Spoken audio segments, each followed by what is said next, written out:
National Socialist dogma and policy as it develops during the Second World War. First off, during the war, massive amounts of resources were going to be devoted to party political agendas. It's not about just saving the country or the national war effort or fighting the Allies or the Russians. No, it's also about making a better world, one Nazi dream at a time. The first program is called Lebensborn. The Lebensborn, or birth life program, living birth program, involves German maidens of provenly, authentically Aryan genealogy, pure German. No Jews getting in there anywhere. No Slavs, no Gauls, just Germans, maybe Scandinavians too. The girls should be pale cream-skinned, pale-eyed, blue or green eyes, blonde hair, maybe red hair. The picture of Aryan femininity. And these girls, most of whom come from poor families, are offered an opportunity to live in a castle in the Alps. Resorts are set up for these women to live, where they learn flower arrangement and poetry and cooking and other feminine arts in the Nazi ideal. These women were trained to be charming and happy in this divine, Olympian, godlike lifestyle. Every so often, the men would come. The men would be officers of the SS and men of the SS who had equally pure Aryan bloodlines confirmed genealogically back many generations.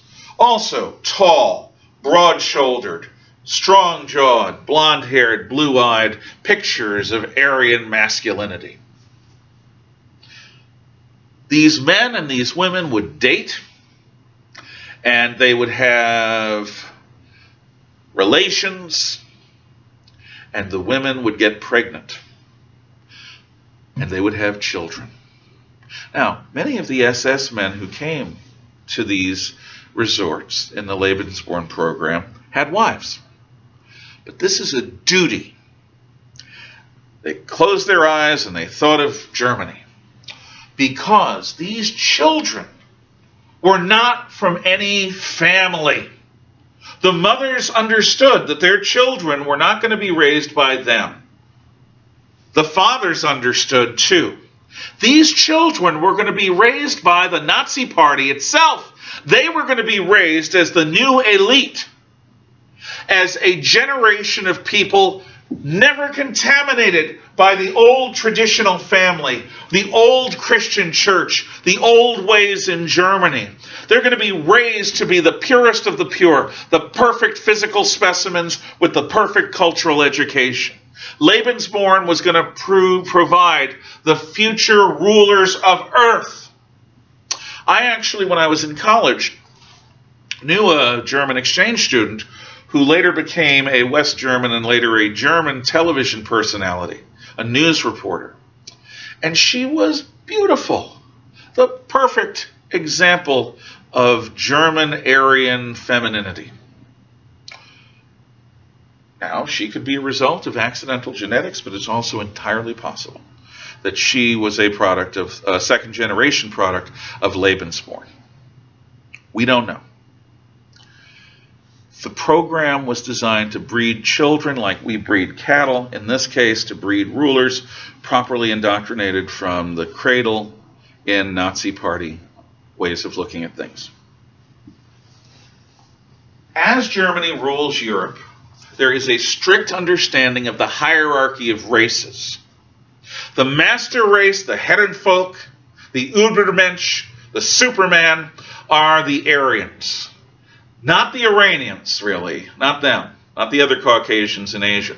The Scandinavians and the Germans, the Anglo-Saxons. So, English are actually considered to be fellow Aryans, though lesser.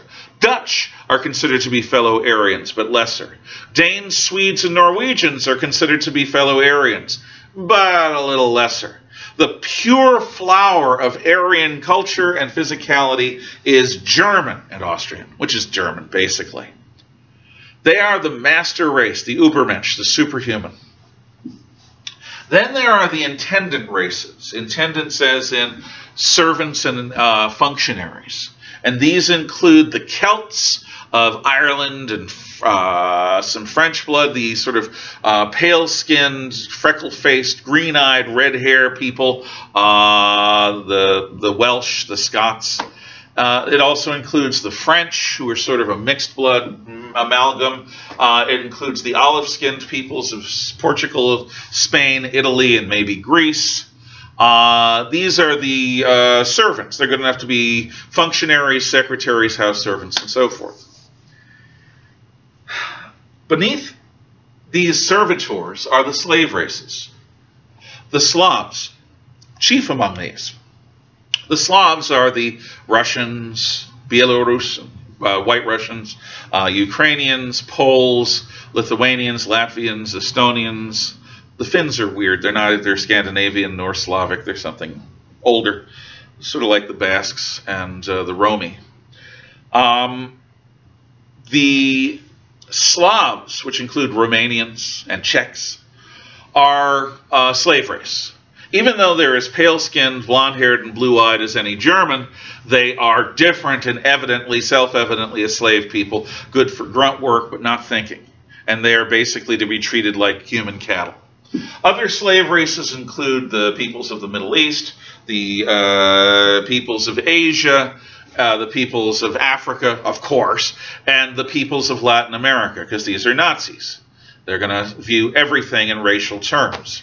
Now, Hitler does make exceptions. The Japanese, during the war, are considered to be honorary Aryans because they join with the Nazis to fight the good fight against the Allies.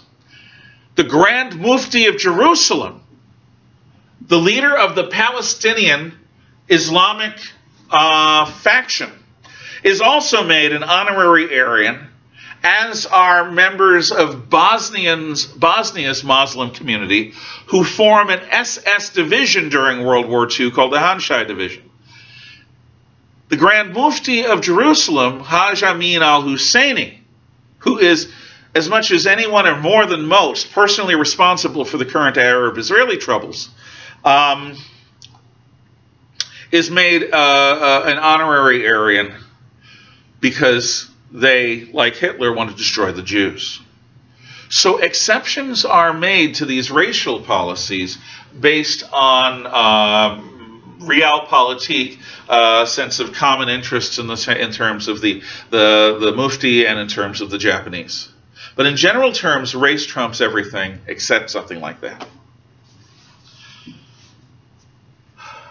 The Jews are neither masters, they're not Übermensch, they're not intendants or administrators or servants or flunkies like the Celts or the Mediterranean peoples, and they're not slaves like the Slavs, the Africans, the Asians, the Middle Easterners, or the Indians of America. The Jews are considered by Hitler to be Untermenschen, subhumans, not human at all, bearing a basic physical similarity to the human form, but beasts, animals, devils in human form, subhumans, Untermenschen. And they are to be treated accordingly. And this hierarchy of the races is practiced widely throughout Germany. Euphemism. I have told you again and again that I hate euphemism. This is why. Hitler ultimately decides that the solution to the Jewish question is extermination, genocide, mass murder of an entire race of people, every man, woman, and child. He had previously flirted with deporting them to Madagascar and other ideas, but he ultimately decides that physical extermination is the only real solution to the Jewish problem. This is mass murder. But it's called in Nazi documents the final solution to the Jewish question. Oh, it's like Pythagoras' theorem. It's a math problem. It's genocide. But in Nazi documents, product are transported to processing facilities. Product are Jewish men, women, and children.